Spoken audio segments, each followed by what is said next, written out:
Welcome, everyone, to Working People, a podcast about the lives, jobs, dreams, and struggles of the working class today. Working People is a proud member of the Labor Radio Podcast Network and is brought to you in partnership with In These Times magazine and the Real News Network. This show is produced by Jules Taylor and made possible by the support of listeners like you. My name is Maximillian Alvarez. I'll be hosting new episodes for the month of February, and my co-host Mel Baehr will be hosting next month. Today, we are kicking off our new season with another crucial installment of our ongoing series where we speak with people living, working, and fighting for justice in America's sacrifice zones. Now, more working people live in sacrifice zones today than we realize, and more of us are being set up for sacrifice than we'd care to admit. And unless we start banding together and doing something to stop it, the best that we can do is sit and hope that our community won't be the next one to be upended by an explosive train derailment or a toxic chemical fire. The best that we can hope for is that our homes are not the next to be destroyed by ever more frequent wildfires and ever more destructive hurricanes, that we and our families won't be made sick by some massive waste incinerator or petrochemical plant, some industrial hog farm or fracking operation, landfill or military base near our homes. You may think it won't happen to you, but neither did so many of the residents that we've spoken to over the past couple years. This ongoing investigation began 2 years ago when I started speaking with the chemically poisoned residents living in and around East Palestine, Ohio, a small working-class town about an hour outside of Pittsburgh. February 3rd marked the 2-year anniversary of the day that changed their lives forever, when a Norfolk Southern bomb train derailed in their backyard on a frigid Friday night, followed 3 days later by the disastrous, criminal, and unnecessary decision by Norfolk Southern to pressure emergency responders and contractors to empty 5 cars worth of toxic vinyl chloride and set them on fire, releasing a massive black death plume and exposing residents to toxins that have been making them sick ever since, like carbon monoxide, hydrogen chloride, and even phosgene gas. And late last year, I began speaking with residents living in and around Conyers, Georgia, who have been living through a hellish situation that is both distinct from and eerily similar to East Palestine. At the end of our last season, I interviewed 3 local residents who have all been affected by the nightmare-inducing chemical fire at the BioLab facility in Conyers, which is about half an hour outside of Atlanta, and the fire broke out on September 29th, 2024. The fire was pool chemical company BioLab's 4th in the last 2 decades, and residents have described experiencing breathing difficulties, headaches, dizziness, skin rashes, and other negative health effects after being exposed to the fumes from the fire. Ashley McCollom is the very first resident of East Palestine that I connected with 2 years ago, and Hannah Loyd is the first Conyers resident I connected with. Today, I am truly honored to have both Ashley and Hannah with us on the show together. And we are also so grateful to be joined by Kristina Baehr. Kristina is a community safety lawyer with Just Well Law. Thank you all so much for joining us. And as always, I wish we were speaking under less horrifying circumstances. And we are sending all of our love and solidarity to you and your communities. Ashley, I want to come to you first here. You know, we just crossed the 2-year anniversary of the derailment. How are you and your family doing? Like, what has happened since we last spoke? Well, first, Max, I'd like to say thank you for having myself and others on here to be able to speak.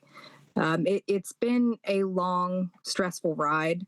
Nothing has changed that it feels like. The town is basically the same. The reactions, the uncomfortable feeling, the stress. You walk in, you can clearly smell something's not right. So it has been going consistently the same. And it feels like we don't know what safe is, and everyone's confused and running a mile a minute, and we're getting nowhere. And Ashley, you yourself, like, you had to move, right? I mean, like, since we last spoke, like, you had to get out of your home. Is that right?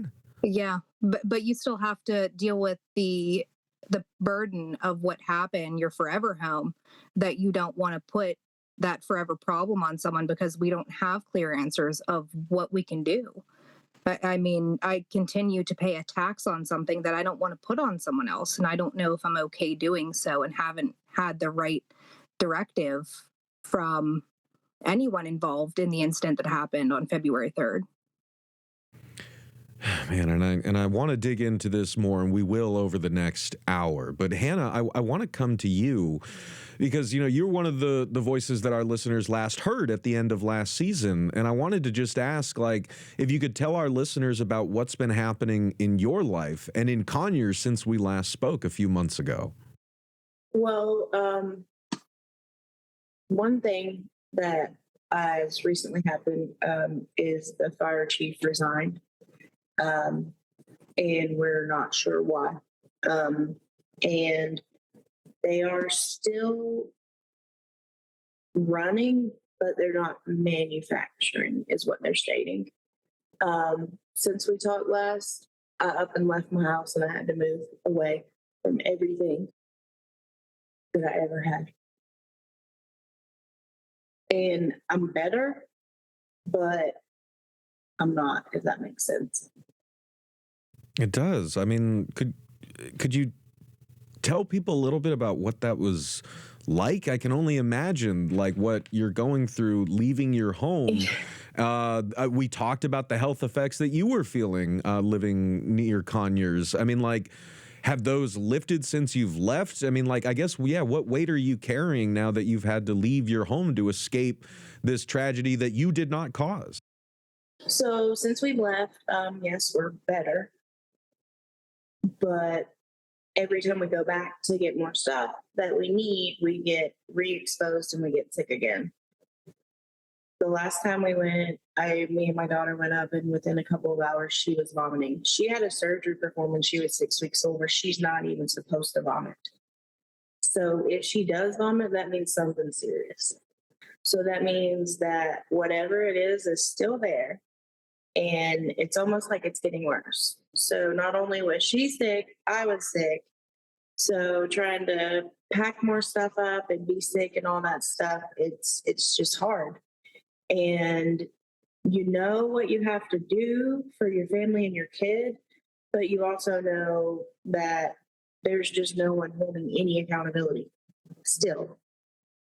So you just have to figure out what you have to do, somehow get it done, and just do it. That's the only way. I had 3 doctors tell me, plus her, so 4, to leave the state.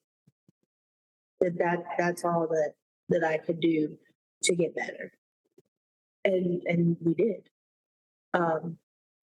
Because we had no other choice. Like, my daughter was sick, and she's 3. So when a 3-year-old can't really express things, but say, I'm sad, I'm itchy, I hurt, and then you go somewhere else and she's happy and she's laughing and she's fine, that tells you right there something's not right. Mm-hmm. God, I'm like, so that's the big 2 changes since I talked to you last. I mean, I'm getting really emotional here because as a father, I can't imagine what's going through your heart in that situation. And of course, you got to do what you got to do to protect your family.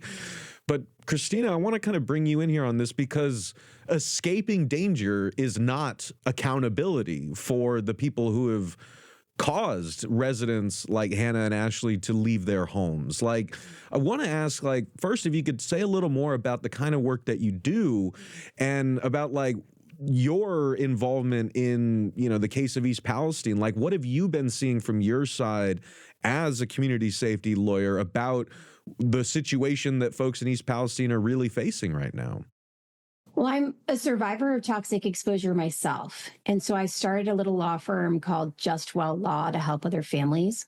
And now I get called into sick communities all around the country, and I help them unite and rise up and take on the bad guys. And I've done that now in Hawaii representing the Red Hill victims against the United States Navy. We won that case. We had a trial in May, and now we're waiting on the judgment so that those people can get paid and move on with their lives. And then while that case was on hold, I got a call from an expert in East Palestine and invited me to come and meet Ashley and some of her comrades in arms. And I heard a familiar story. I heard about doctors not treating people. I heard about the EPA lying to people and telling them that it was safe when it wasn't. I heard about tests not being done properly and not testing for the right things, which drives me insane. And I got fired up. And when I went that December night, I had not a single client, but I was willing to represent any one of them, just any one of them. And I started talking to more people, and now I represent 744 of them. And we filed on Monday in an enormous case. First in Ohio, and we're seeking a jury trial. And then separately in DC, claims under the Federal Tort Claims Act against the EPA and the CDC, because the EPA and the CDC have to stop coming to communities and telling people that it's safe when it's not, and looking at sick people and telling them that they're not sick. There's a movement of families around the country, including Hannah and Ashley and many, many others, who are standing up and saying, no more. We're not going to do this anymore. We are not going to allow you to poison our families. And we're going to stand up not just for ourselves and our community, but for the next community. And, one of the things that I think is so beautiful is seeing Ashley and Hannah's relationship. And likewise, my clients in Hawaii knew the clients at Camp Lejeune, knew the families at Camp Lejeune. There is this club that none of us ever wanted to join, but it is a fierce and loyal community. And people are ready to take a stand against institutions. And I'm just here to help them. It's their movement. I mean, I feel intense solidarity with you on that front as a journalist who's been connecting with these folks that way, but hearing the same things that you're hearing. I keep telling people it feels like I'm investigating a serial killer because I keep hearing the same things from communities across the country, like whether it be, like like causes of the pollution, the gaslighting about how it's all in their heads, like the sort of ways that communities are split apart between the people who are feeling the effects and the people who are not, all that stuff. It just, you can only interview so many people from what feel like disparate, disconnected communities and start hearing them describe the same things before you start putting these connections together. And I guess before we have our first break, I wanted to ask if just on that point, what you would want folks listening to this to know as someone who has spoken with community members in Red Hill, spoken with community members in East Palestine, I guess what's the sort of big message folks need to understand here about how widespread this is, or what the real kind of situation we're facing is in this country? It is very real. And that's what I want people to know. I looked at my own testimony recently. I testified before a jury about the people who poisoned my family. And when I look back at what I wanted that jury to know is I wanted them to know that it happened, that it's real and it can happen to you. And I just had this, and when this happened to me, I had never heard, for me, it was toxic mold, but I had never heard of Stachybotrys. I have 2 Ivy League degrees. My husband has 3. And neither of us have even heard the words. And there is a reason for that. There is a massive cover-up in this country. There are people who are trying to influence the scientists. There are people who say that there are acceptable limits of whatever X is, right? And so you just talked about the gaslighting, but this is how it plays out. The federal lawyers at Red Hill stood up in front of a judge and said, Judge, there was never enough fuel in the water to make anybody sick. It was always within acceptable limits. And it didn't even affect half of the water line. Therefore, anybody who says that they were sick or believes them to be themselves to have been sick were psychosomatic.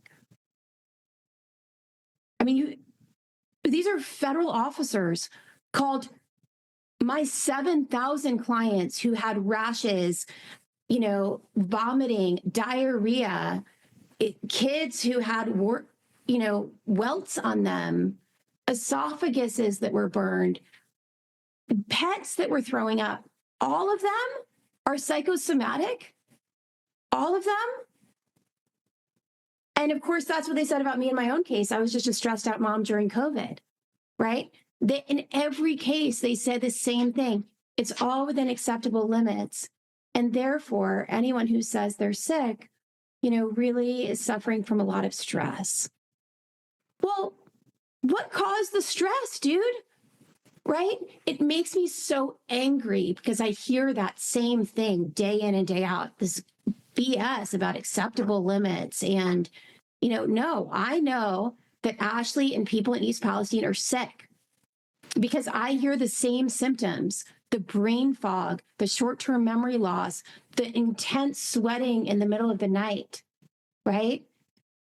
My clients in Hawaii had migraines, and now the United States is finally issuing the paper that says, oh yeah, according to our own data, there were more migraines amongst Red Hill families, and there was more burning of the esophagus, right? Like, this is true. This is historical fact. And when you come in and you hire experts to say otherwise, you are denying a historical event. And it's deeply unsettling. And the EPA and the CDC in particular have to stop looking at sick people and telling them they're crazy. So that's my soapbox, but I will continue to proclaim it from the mountaintops that this is real and it really affects people. And why can't we show up in East Palestine with people to help? Why do we have to show up at Red Hill and take tests of water and say that it's all non-detect when we just didn't test for the right thing, right? Like, literally the Navy in Hawaii stood up and said, there's no indication the water is not safe. People could smell the fuel. They knew there had been a fuel release right next to the well. But the officers in charge had the audacity to tell the people at town halls that there was no indication the water was not safe. So I get these people at deposition and I say, well, tell me, sir, does the smell of gasoline, is that an indication it's not safe? Of course it is. And what I think you're doing and I'm doing and everyone here is doing is we're bringing common sense to these issues. We're speaking in plain English about what is actually happening, and we need to continue to do it. And so you're doing God's work by bringing these issues to light, by bringing these stories to light, because they're real and it can happen to us, and we are next. Unless the people in charge follow their own safety rules, unless the institutions actually follow their own rules, it will happen again. And so I'm proud of the families that are rising up and saying, not on our watch. Ashley, I want to come back to you here for a second because, as folks know, Vice President J.D. Vance just visited your town this month on the anniversary of the derailment. And as a senator, Vance teamed up with Democrat Sherrod Brown to put forward the Railway Safety Act in response to what Norfolk Southern did to you and your town. Now, that bill effectively went nowhere.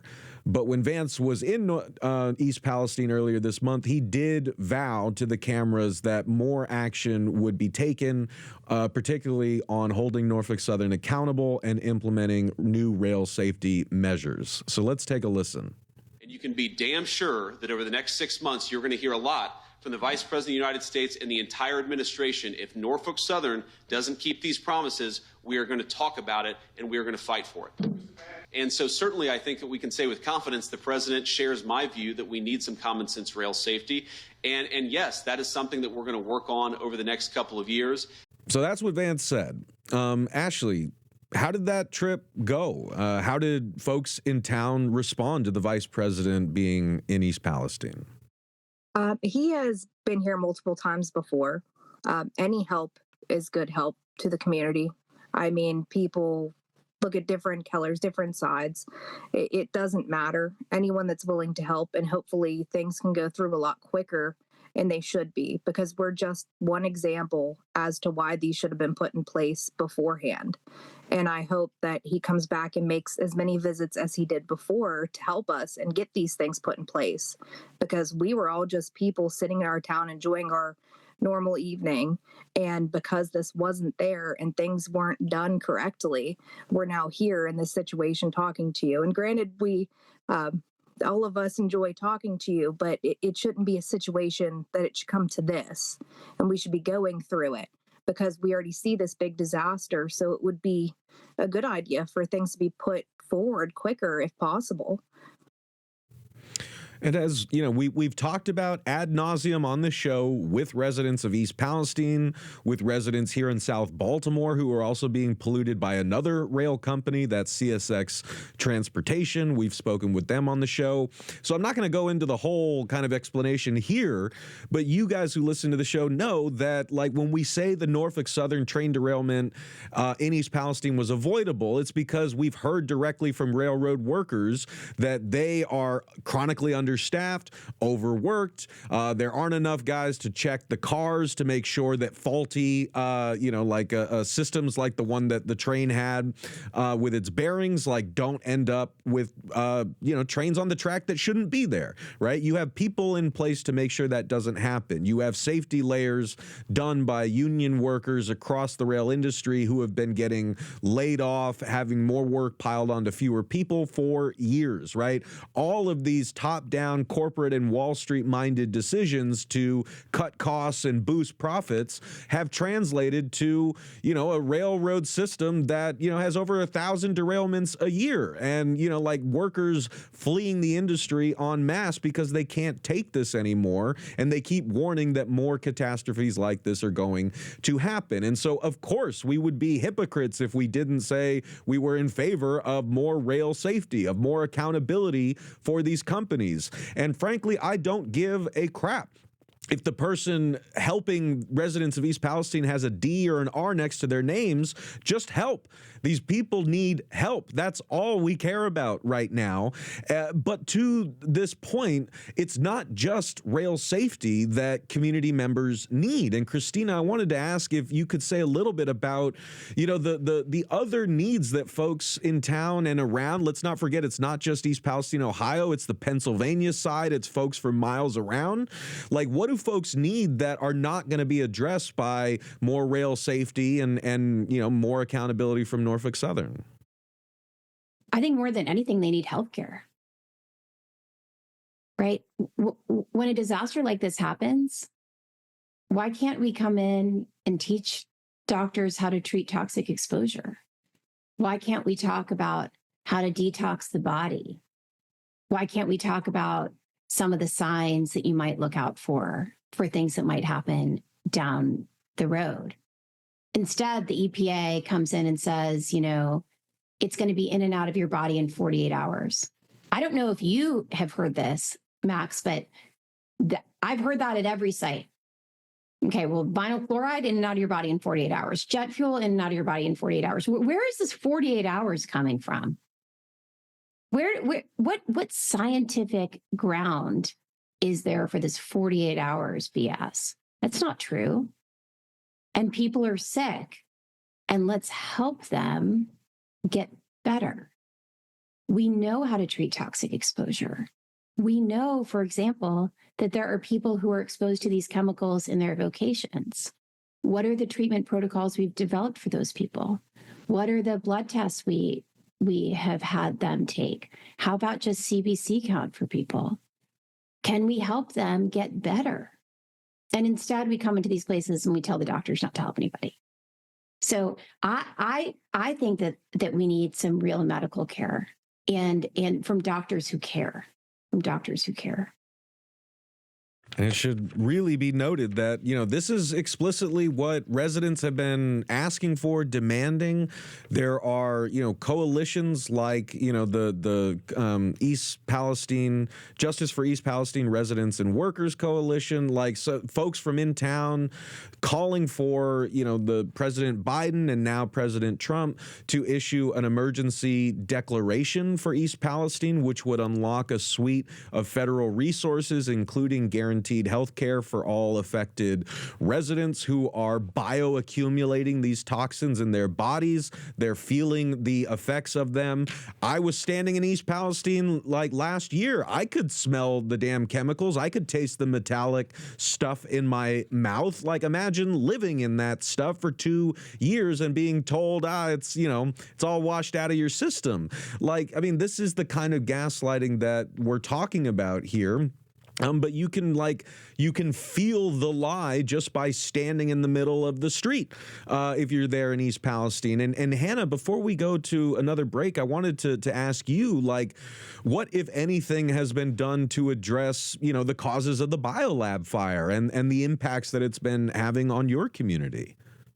I mean, everything is real kind of like we can't talk about it until the lawsuit or whatever, because the county turned around and sued BioLab. So they say, we can't have any updates or anything like to say until this is resolved. Max, sorry. After Hannah talks, I want to answer that because that is BS. So we're just here like every day, like living in it. Like in the beginning we had, updates and this, that, and we all knew it wasn't right. And then it was like radio silence. And then the new commissioner came in and she was worried about the jobs of the people that were there. And now something's been put out about the people that work there have the option to either retire with some kind of like guaranteed salary forever. Like, it's everything's like real hush hush. So to be honest with you, I don't know because we don't know because they haven't said anything. But it is toxic there. Nothing's changed. It's toxic. And Kristina, we got to go to a break in a second, but yeah, I know you had something you want to hop in on to follow up on that. There is no legal basis to stop communicating and speaking truth to the people who are there. And what happens is the bad guys always do that. They say, well, their investigation's pending and therefore everyone has to be silent. And there's no legal basis for that. And it's unfair to the communities. The litigation is about accountability and truth and transparency. And for the bad guys to come in and say, we're going to shut it all down, just makes it even worse. I want to, in this second half, gang, talk a bit about the special and important circumstances that have led Hannah and Ashley to, you guys have actually connected over, social media, and it's really incredible that we have you both on together, having interviewed you separately in East Palestine and in Conyers. I wanted to ask if Hannah, you could just tell us a bit more about that. How did you and Ashley find each other? What was it like for you to be going through what you've been going through in Conyers and then, find someone like Ashley who knows what it's like to go through that? And what have you guys been talking about in that time? Well, honestly, once I started, learning things about different disaster areas and started hearing about East Palestine, I started watching YouTube videos. I think it was one, it may have been, I don't remember who did it, but I watched some on here, there, and I was like, I'm literally going through the same exact thing as her. Right, everything. And so I just messaged her and it just kind of went from there. And she has been the biggest mentor, helper, how to bring pop out of my kid's hair. I have literally been so honored to have met her, even though I've never met her in person, because she has helped me through some of the hardest days that I never thought that I was going to have to go through. Things that she learned in her area with kids and her own kid that she was able to teach me that I had no idea why my kid was screaming. And she told me why, and it was right. And I mean, she's become family to me, to be honest. And I am just so thankful that I was able to connect with her just through social media, from a disaster that literally uprooted all of our lives. And we talk sometimes every day, sometimes we go weeks without talking. You just never know. And we don't always talk about disasters. We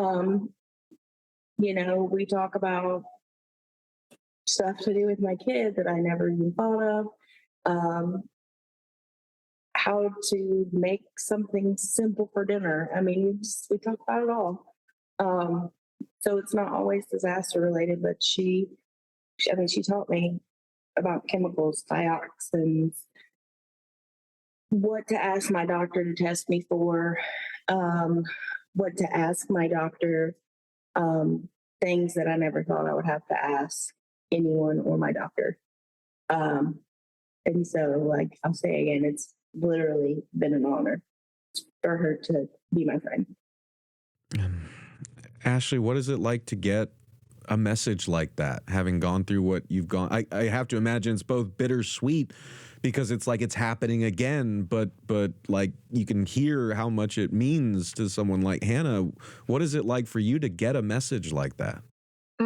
It's emotional because a lot of what she mentioned, I remember those times and going through that and being confused with everyone else. And I had people reach out to me that became my mentors the same and helped me through it. And even like how she said, we can just talk about normal things because it's nice to know that we went through similar things and have that break away to still be people, still be moms, still take care of a family out of every curveball this has thrown both of us, from watching an entire plant catch on fire and not knowing, is it safe? Is what is going on normal? Hey, I went through that. Don't be ashamed to ask.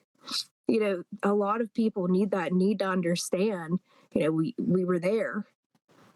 The community understands, we understand each other, and it is a privilege to meet Hannah and so many people and to be there and have that support, because it feels like you have no other support but each other.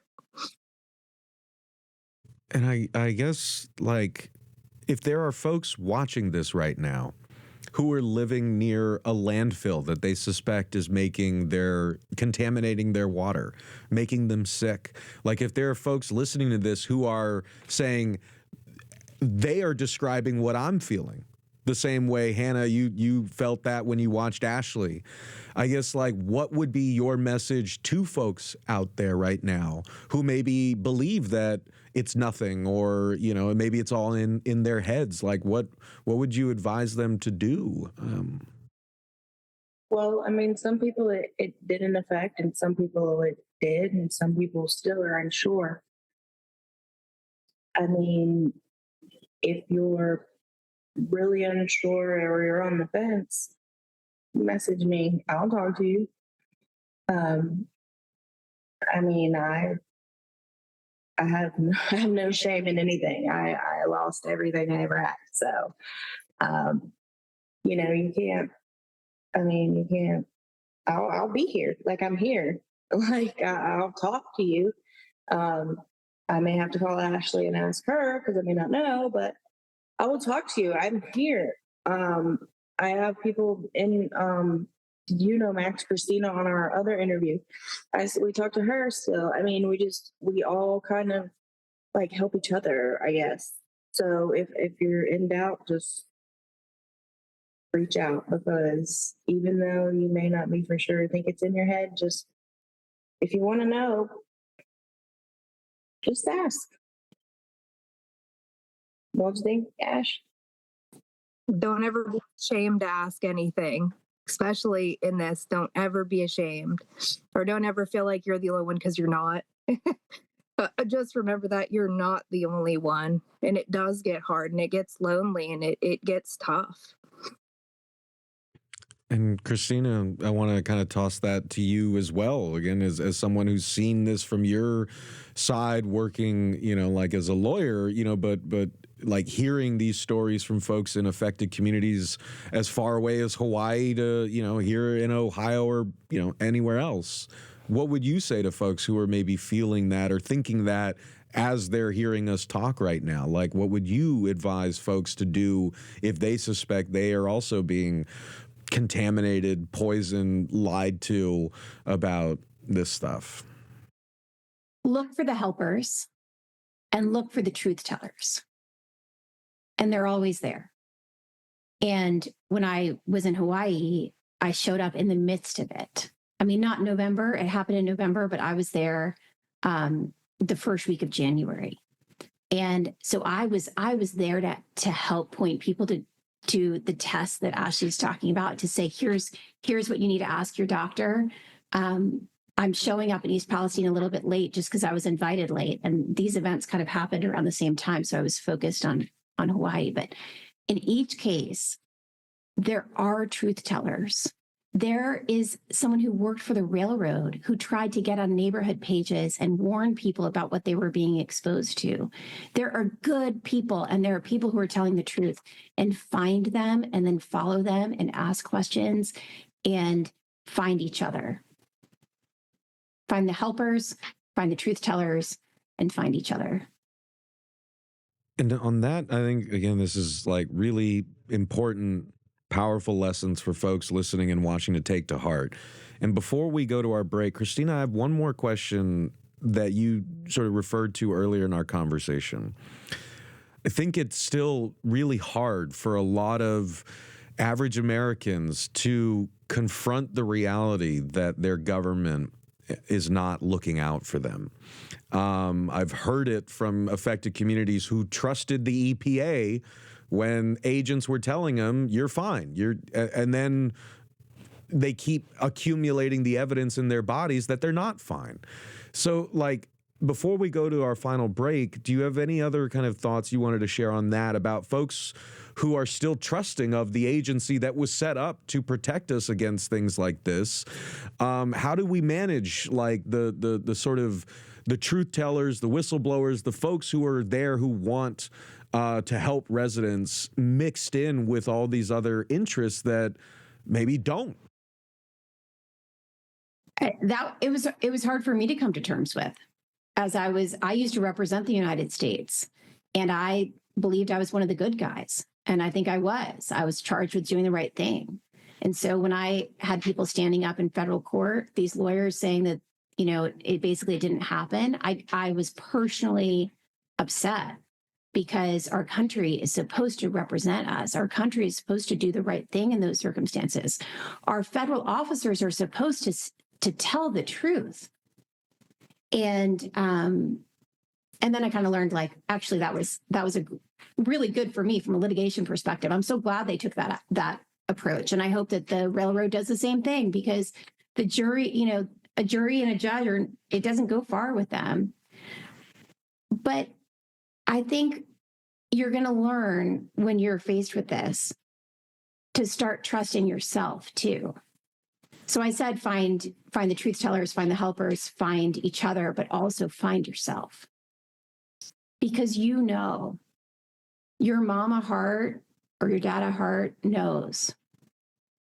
And so trust yourself over the institutions around you. And then trust the people that you trust. And what we're finding when I gave the example of, it's like kids are in a school and they're smelling smoke, and the fireman came and said, "Shh, stay where you are. You're fine." That's how the Navy acted in Hawaii. That's what's happening when the EPA shows up to these communities. They're more interested in getting the economic world back on track than they are in protecting the people. And I think all of us have a lot of distrust after everything that happened with COVID. And we all learned a little bit to trust ourselves over institutions. And that's not a bad lesson. But I also believe that these institutions can change. And I think that there are good people within them. So when you look for the helpers, you can look for the helpers in the institutions too. They're there. Ashley, Hannah, Kristina, in the final kind of 10 minutes that we have together, I wanted to focus in on where we are as of now, February 2025. What do you, your families, and your communities still need? Like, what are the needs that are not being met, right? Yeah, we mentioned earlier in the episode that J.D. Vance went and visited East Palestine on the 2-year anniversary of the derailment, promising that there will be more developments in terms of the Trump administration's focus on railway safety, on holding Norfolk Southern accountable. But Vance also explicitly said that a disaster declaration, and I quote, may have been very helpful 18 months ago. I don't know that it's still helpful today, end quote. Let's talk about, like what your communities still need, who is trying to meet those needs, and what people watching and listening can do to help. So, Ashley, I want to start with you, and then Hannah, will go to you. For how long we've been doing this, and it doesn't get easier. I remember doing the first interview with you, and I feel like I'm not as emotional as I was in the beginning, because now I'm really getting into that reality, and it's stagnant and there's no help. We need either a disaster declaration, or we need to be put on the national priority list, because people shouldn't still be sick. People shouldn't feel uncomfortable in their home. Home is where you feel safe and comfortable, and no one's feeling safe and comfortable. If you're questioning, is this from that? Health insurance, great, we could do that. But when you treat those things and you put those people right back into those places, how much good is that going to do? I mean, some of us are still displaced. I feel like we need help for those people that are struggling. I don't know how to do that. I mean, there are some great people that are doing food drives for people that are less fortunate, and really put everything out there for the people in town. I mean, this is a little bit bigger than what we could even anticipate. I don't think it's safe. If I get sick in my house, if I go into my house, I'm sick. I mean, I'd love to move forward. Our animals get sick. They stayed in there for a day. They'd come back vomiting. They'd come back with excessive bowel movements, almost like when you change a dog's dog food or they're really sick. I mean, these are serious issues. We're seeing serious things go on. And for where we were in the beginning to now, it's just progressing. I mean, we need some things looked at again, and looked at more thoroughly, and looked into these residents' homes, because we are a part of the environment. No matter what disaster you're in, no matter how long time has passed, we are a part of that environment. We make the impact, and these people need to live there. We need to live there. And if you can't, it's not an environment anymore for humans. Hannah, how about you? Oh, that was pretty powerful. So, I mean, they're, like I said, I mean, they're just kind of there, and like, they're not, like, they briefly address things. They have never, ever even said they're sorry or hold accountability or any of that. So that's out the window. Whatever. I just think that the county, the company, like, everyone just needs to take accountability for what happened. This isn't the first time, it's the fourth time. People are there that are deathly sick. Like, I mean, they're sick and they have no other choice but to stay there unless someone just comes and rescues them. I mean, we just we're almost like silenced now. Like it's not really a big topic anymore. Nobody's really talking about it. When I had to meet with a new doctor because I'm having new issues with my liver, which is very, very scary. And he said, "Oh yeah, I remember when that happened. Like my eyes were burning and all this." And I said, "Yeah, imagine being 3 years old and that happening." Like no one is understanding or taking accountability. They just want us almost to be quiet, quit talking about it. But I mean, honestly, I think that the citizens there now that are still there, they don't know what to do. They don't know where to go. They don't know like how to even seek like legal counsel with getting out, because a lot of the people are elderly people. They have nothing like but their little social security check. And these are people that like I like grew up knowing. And to see them so sick, it's just heartbreaking. And knowing like, you know, I got up and left my house, but so it's almost like we just need like help somewhere for these people that can't get the help or have the means or anything. I mean, there's a couple little different groups that are having meetings and church, going to churches and meetings and all this, but I mean, I don't think that anyone is really hearing them, if that makes sense. So we just need to be, you know, heard again. Doctors need to be guided in what and how to treat the patients, because for the ER doctor to know that day how to treat me, and then all these other doctors don't know what's going on, something doesn't make sense.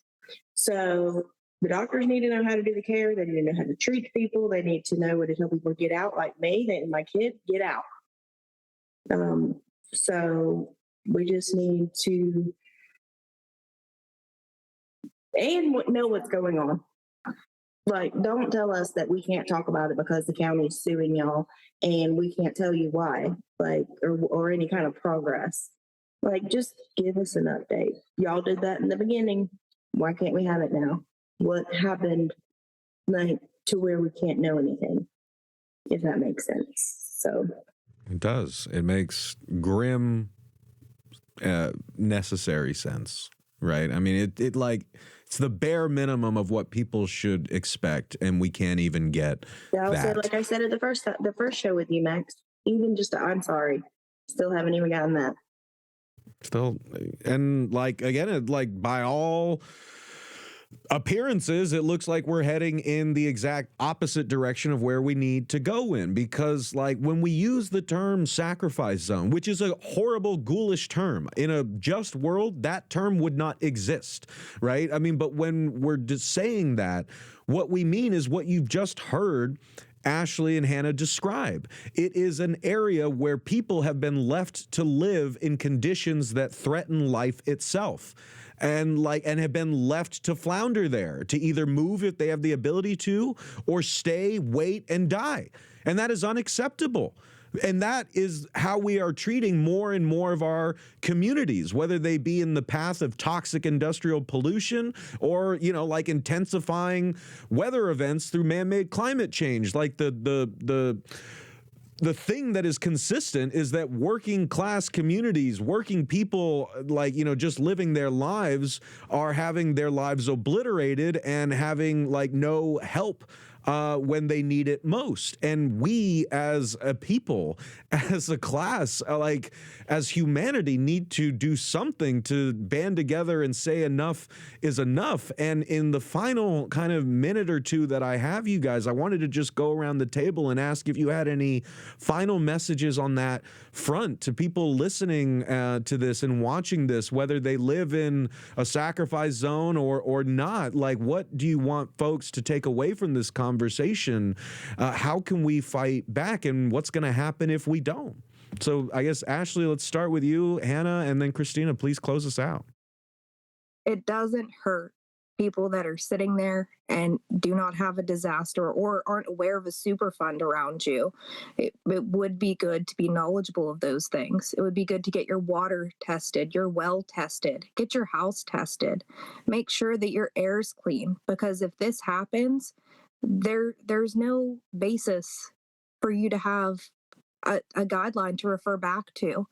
There's nothing that helped us. Now, if we would have had our soil tested, who does that? But maybe it might not be a bad idea to spend that little extra money to have that safeguard.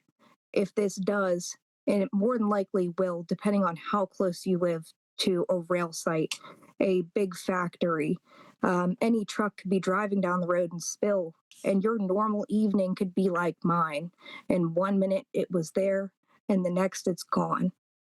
And as much as I like the connections I've made, I don't want someone to have to reach out to me and be another Hannah. I appreciate these relationships I've made, and I'd like to make more, but not on these circumstances. And I don't want to see anyone else suffer and be confused and lost and be 2 years in a camper, not knowing where you're going to go. This should not be anyone's lives. Prepare yourself. If you can, do it. It doesn't hurt. And be considerate of other people. Understand we're not all going through the same things. Be kind to your neighbors, because one day everything could change. Yeah, I mean, just what she said, just be kind. We live in this world full of hate, and it's just getting worse, unfortunately. But yeah, just don't ever hesitate to do things that you may think. If you're a mama, trust your mama gut, because it's always going to be right. If you think you're crazy, you're not. It's real. It's very real, and it's very scary. And I don't wish this on anyone ever. I don't wish this on any kid. I don't wish this on any animal. I don't wish this on anyone. But unfortunately, it happens due to the negligence of people that are either not trained correctly or being short-staffed or other things that can, have accidents.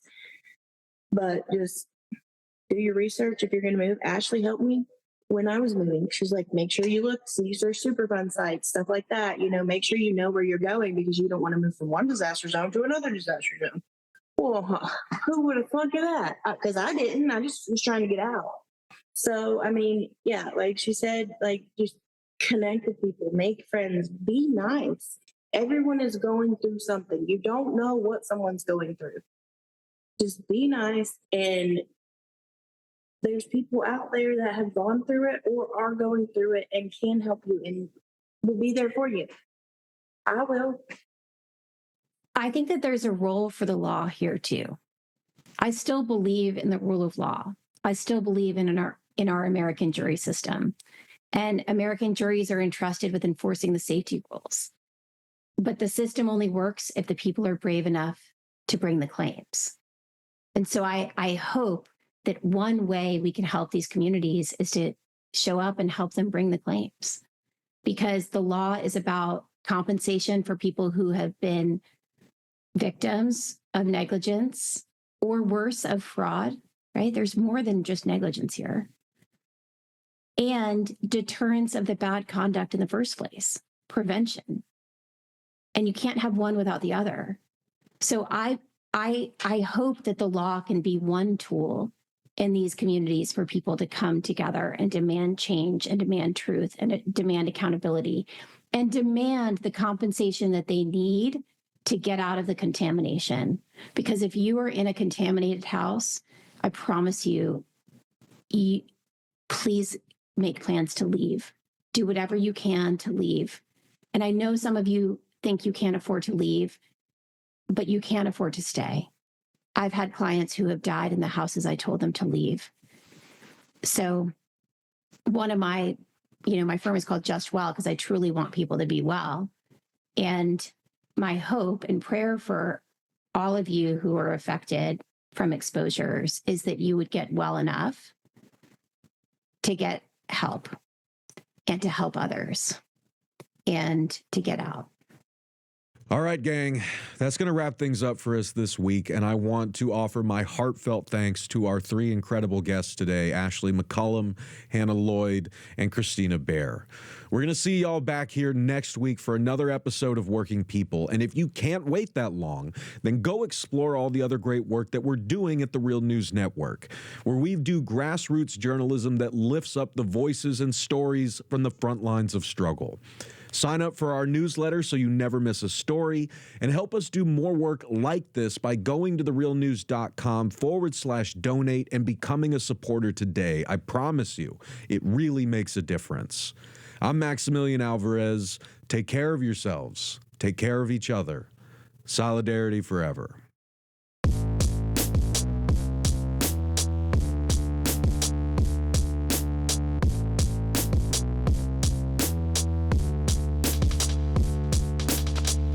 Face you no longer see. I live on, yes, I live on. Wherever we go, we are going to roll the Union on the song. I live on, yes, I live on. Wherever hungry are we. Just as hungry can be. The song, I live on, yes, I live on. Where mean things are happening in this land, is read a song. I live on, yes, I live on. Wherever the book mean things are happening in this land is read, I live on, yes, I live on. Wherever the videotape of me is shown, I live on, yes, I live on. If I had